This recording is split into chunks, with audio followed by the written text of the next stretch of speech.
বিগত 4 দশক ধরে আমাদের এই আন্দোলন সংগ্রাম চলমান কুমিল্লা বিভাগ বাস্তবায়নের দাবিতে।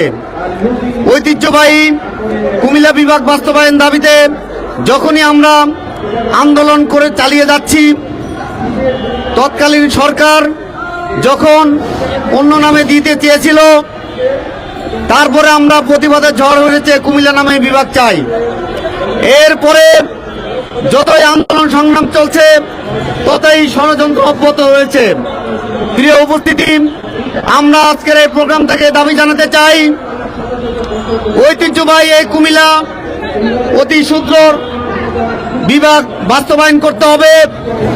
বর্তমান অন্তর্বর্তীকালীন সরকারের কাছে উদাত্ত আহ্বান জানাতে চাই, অতি শীঘ্রই আপনারা কুমিল্লা বিভাগ নামে বাস্তবায়ন ঘোষণা করুন এবং আপনারা ইতিহাসে আপনারা স্মরণীয় থাকবেন।